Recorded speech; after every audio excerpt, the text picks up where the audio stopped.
Hey, what's going on guys, and welcome back to another episode in my Bundesliga career mode. This is episode number 80, and I'm starting today's episode with a comment I got in my last episode from Daniel Delagaza, and he said, "No, why didn't you just sign them both on pre-contracts?" referencing Coutinho and Paul Pogba, who in the last episode I showed you both had their deals up come the end of the year. Well, Daniel makes a very good point. Why didn't I sign them both on pre-contracts? Because they were coming for free next season. I did briefly mention it during the episode, but the reason why I didn't sign them on pre-contracts is because during this series I've decided to try not to exploit that easy way of getting players on a free for next season. I've only done it once in the entire series. That was in season 1. I bought in a guy called Tobias Strobel, who then left in the very next transfer window, and after that I decided not to sign any on pre-contracts. Plus, this may well be our final season, so buying them on pre-contracts means we wouldn't get to use them till next season, and if this is our final season, we'll never end up using them. So to me, it just made more sense to target one of them, bring them in on a permanent deal straight away, and that's why I didn't sign both of those players on pre-contracts. But I appreciate your comment, Daniel. Lots of other people did suggest that as well and asked me why I didn't sign them on pre-contracts, but there's the explanation. Again, I did briefly mention in the last episode, but that's the full explanation, and hopefully that makes sense. But I appreciate your comment regardless, and you made a very good point.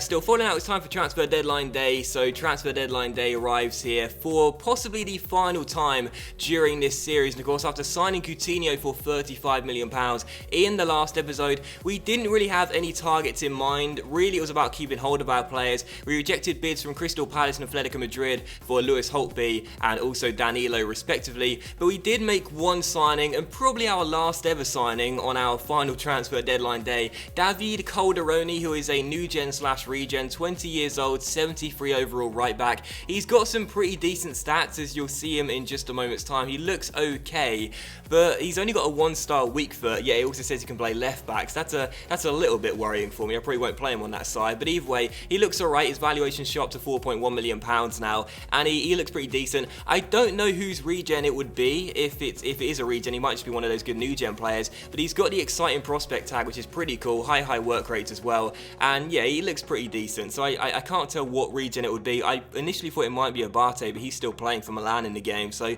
not entirely sure. If you have any ideas, let me know in the comment section down below. But yeah, Calderoni comes in. I found it interesting as well. He was approached by Bayern Munich, and I left that quite late as well, that signing there, but he didn't want to go see Allianz Arena. He recognises now we're becoming the better side in the Bundesliga, but still following out a couple more bids, one for Stendera, one for one of our youth team goalkeepers, France. We reject them both, and also Marseille bought this goalkeeper for £34.5 million. He must be glitch. He looks absolutely phenomenal for an 84 overall rated goalkeeper.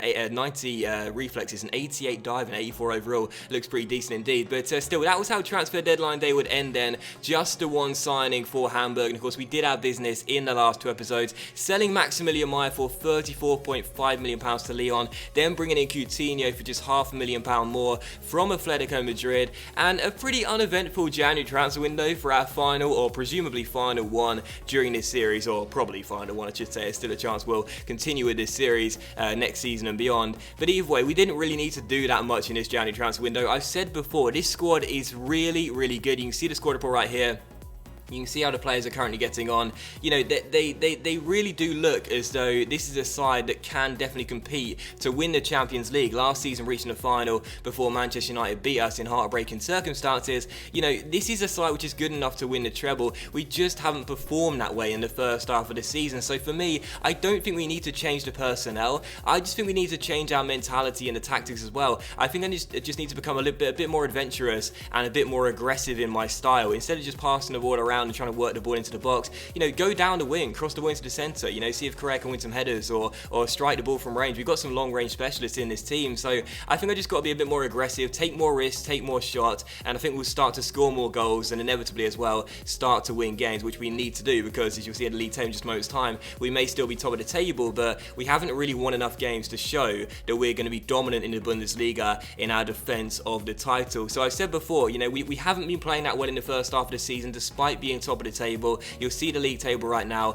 We are still top with 16 games to go, but only on goal difference. And again, 7 draws in 18 games. Yes, we've only lost once, but that's just unacceptable. It really is. So we've got to start winning more games. But again, I don't think we need to change the personnel. I think the team is good enough on its own. I just think we need to have a change in mentality and become more aggressive. Still in the Deutsche Pokal quarterfinal stages, as you can see, we've taken on 1860 Munich, so versus Chani and the boys. And in the round of 16 stage of the Champions League, we're taking on Marseille. So that should be an interesting tie over 2 legs. You take a look at the successful negotiations page as well over the course of these 2 transfer windows. Lots of players leaving the club, a few on loans and a few permanent deals as well. And also just a few players signing for the club. When you look at the names that have come in, Danilo, Royce and Coutinho, we're able to attract that caliber of players now to Hamburg. And that shows the progression we've made in terms of club stature as well as results on the pitch as well. We've become such a bigger side and a better side as well. And this is the reason why I just love, managing sort of like mid-table to bottom half of the table teams in career mode, because it's so fun watching them become a bigger club over the course of a career, because it's all good and fun managing a big team. I'd imagine that's really fun as well. But for me, I always prefer taking a side that's quite average to begin with and then turning them into a really, really strong side in the course of a few years, just like we done here with Hamburg, like we do with several other clubs on my channel. But still, for the first and only game of today's episode here out of the transfer window, we take on Hoffenheim away from home in the Bundesliga. Our last game was of course the 3-0 victory against Werder Bremen, our rivals at the Volkspark Stadion. Now travelling away from home to take on Hoffenheim. The first chance fell to us in the 6th minute after Marco Reus was taken down the left-hand side after a lovely piece of dribbling. Valente came forward to take the free kick. He wasn't going to squeeze it in from a tight angle, so instead crossed the ball into the centre. And who does he pick out? Marco Reus, the guy that won the free kick and heads the ball into the back of the net for his 3rd goal of the season. So Valente picking up another assist, his 2nd of the season. A great cross into the centre. Marco Reus wins the header, gets in front of his marker and puts it past Gary Prestau and into the back of the net. So 1-0 to Hamburg, Reus with the goal and the perfect start to this game. Hoffenheim had the next chance here though after we failed to do with his free kick, but the shot went way off target and behind for a goal kick. A poor attempt there from the Hoffenheim skipper, and it was still 1-0 to the away side. And in the 24th minute here, another good chance for us to double the lead on the break. Coutinho receives the ball here after playing a 1-2 with his teammate, goes down the left-hand side, holds it up and gives it to the goal scorer Marco Reus. Reinhardt comes across, but Reus beats him with the burl spin. I think it went through his legs as well. Went for goal from range, but it's a good save by the goalkeeper and turn behind for a corner. So still 1-0. Reus looking pretty threatening. No good to see early on in this game because of course he came in £40 million. He's done alright, 3 goals, and of course his 3rd coming in this game, but I like to see him be a bit more aggressive and get involved a bit more on the offensive end. But still 1-0 to Hamburg, and another great chance here in the 43rd minute. A great ball inside by Sane towards Correa, who really should have made it 2-0. How I missed the target from there, I have no idea. That chance fell to the guy we wanted it to fall to, our top scorer this season, top scorer from the past 2 Bundesliga years as well. How I missed that one chance up there, I'm not entirely sure. But still, in the 45th minute, we won ourselves a corner on the stroke of half time. We were 5 minutes into stoppage time where 3 minutes were allocated, so I thought I may as well bring Valente forward to take it, as Hoffenheim won't get the ball quickly enough to keep themselves in with a chance just before the referee blows for half time. So I brought Valente forward to take the corner. He crossed the ball into the centre. Gerhardt won the header and found the back of the net as well. And I can't believe this, man, but seriously, these 2 players have combined for 3 goals together throughout the course of this series. Whenever Valente gets an assist, it always seems to be Gerhardt who gets the goal. And I know, of course, Royce got the first one in this game, but Yannick Gerhardt and Cesar Valente, man, they just have this connection which is crazy from free kicks and corners. It's just ridiculous. But still,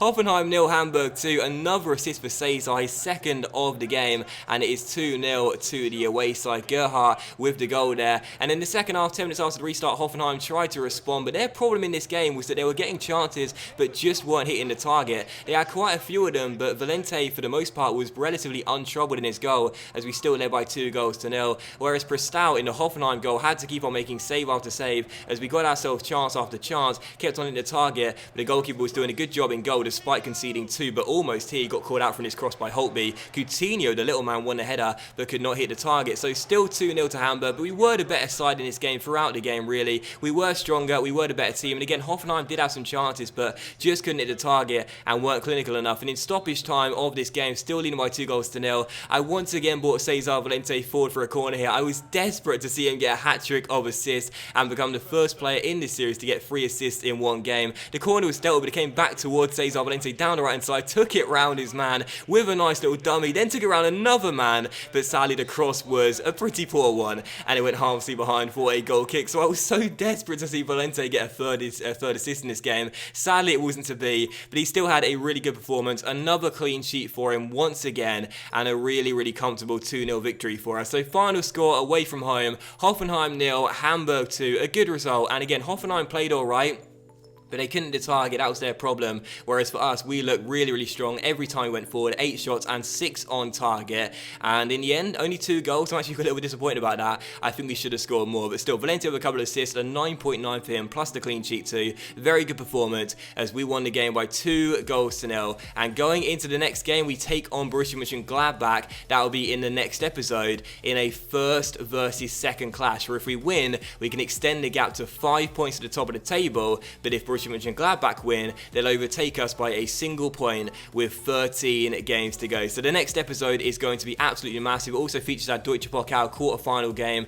against 1860 Munich as well. So a big episode to come in the next one. Look forward to it. It should be really, really good. But thanks for watching this episode, guys. I really hope you have enjoyed it. If you have enjoyed today's episode of the Bundesliga career mode, then please leave a like. Likes are, of course, much appreciated. Of course, they really help the channel grow as well. Much love to you all. I hope you have a fantastic day, and I'll see you for the next episode in the Bundesliga career mode, featuring that massive title clash against Borussia Mönchengladbach and our quarter-final tie in the cup very soon.